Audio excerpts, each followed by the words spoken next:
bienvenue sur jepassemesgalops.com. Je suis Renaud, votre coach d'équitation. On commence maintenant à se connaître. Je ne suis pas là, bien sûr, pour remplacer vos moniteurs.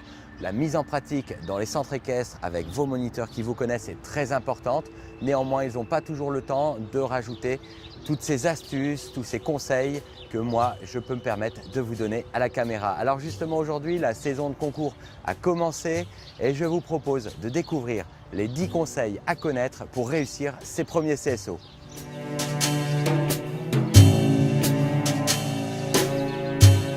Alors tout d'abord, avant de commencer vos premiers CSO, sachez qu'il est important de s'inscrire dans une épreuve adaptée à votre niveau.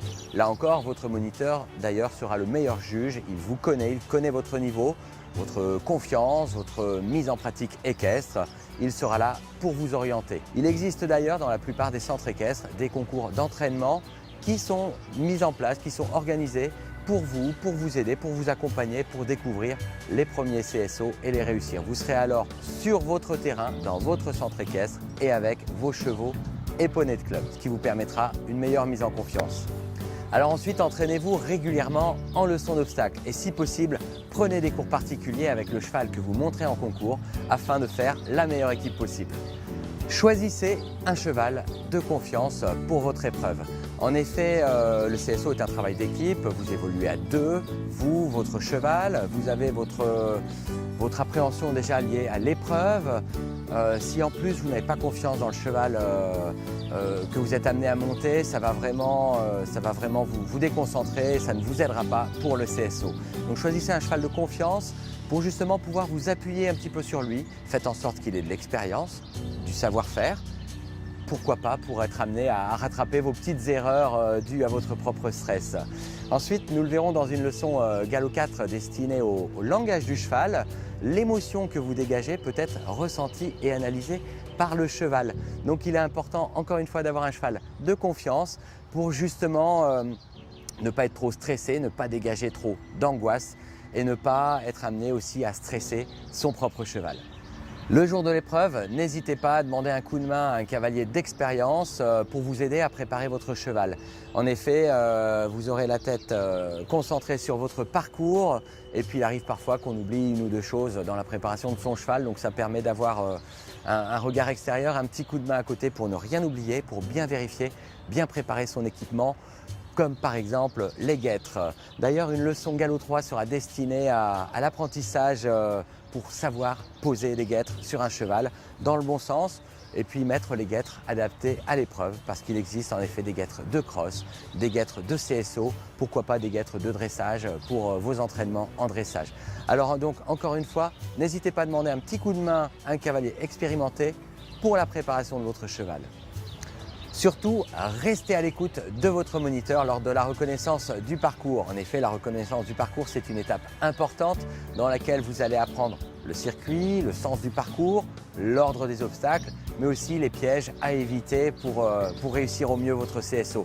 Donc surtout, ce n'est pas le moment de bavarder avec les copains, avec les copines. Restez à l'écoute de votre moniteur, placez-vous le plus proche possible de votre moniteur. N'hésitez pas à lui poser des questions et restez attentif, restez concentré. La reconnaissance du parcours est une étape très importante dans votre CSO. Repérez bien votre parcours lors de la reconnaissance, encore une fois, mais surtout, marchez-le, faites-le à pied, du numéro 1 jusqu'au numéro 10 et faites-le au moins 2 ou 3 fois pour bien connaître votre parcours. En effet, un grand nombre d'erreurs, de dérobades ou de difficultés sur le parcours sont dues à des pertes de mémoire. Donc si vraiment vous apprenez votre parcours au mieux, cela vous aidera et vous évitera un grand nombre de difficultés. Avant de vous mettre à cheval, vérifiez bien votre matériel. En effet, il a été préparé avec l'aide d'un cavalier expérimenté, mais vous vous mettez à cheval, il va vous falloir ressangler correctement, ressangler même plusieurs fois lors de votre échauffement et puis surtout bien vérifier, bien régler vos étriers, qu'ils soient à la même hauteur, qu'ils soient à une hauteur suffisante pour vous permettre de vous mettre en équilibre. Là encore, n'hésitez pas à faire appel à votre moniteur, un professionnel autour ou pourquoi pas aux camarades qui sont venus pour vous encourager et vous soutenir lors de cette épreuve. Une fois au paddock, échauffez votre cheval avec plaisir et entrain. avec de l'énergie, du bonheur. En effet, vous n'allez pas à la guillotine, il s'agit d'un concours de saut d'obstacles. Vous l'avez choisi, c'est pour apprendre, c'est pour vous faire plaisir. Donc restez positif, faites-vous plaisir et vous verrez qu'au fur et à mesure de votre échauffement au paddock, vous allez vous libérer. Si vous gardez cette énergie, si vous gardez cette impulsion, vous allez pouvoir l'inculquer, la donner à votre cheval et ça lui donnera de la confiance et lui permettra de sauter avec entrain et avec de la réussite. Ça, c'est aussi des points très importants pour vos CSO. Restez calme et confiant. Vous avez fait le plus dur, vous voilà maintenant prêt pour réussir votre épreuve. Ne luttez pas contre le stress fait partie intégrante d'une compétition, mais par contre apprenez à le ressentir, à l'accepter et à l'utiliser justement comme moteur pour l'impulsion, pour l'énergie que vous allez d'ailleurs inculquer, donner à votre cheval. Ensuite, sachez que la plupart des champions, avant de commencer une épreuve, se remettent en mémoire une réussite, un saut réussi, où ils ont eu de bonnes sensations, sur lequel le cheval avait le bon rythme, ils l'ont accompagné de la meilleure manière possible. Voilà, ça va être votre point de départ, votre point de concentration. Vous pensez à quelque chose que vous avez réussi avec votre cheval, à un ensemble déjà exécuté, et vous partez sur votre parcours avec cette idée-là, avec ce point de vue-là. Vous allez voir, cette onde positive va vous aider à réussir vos parcours.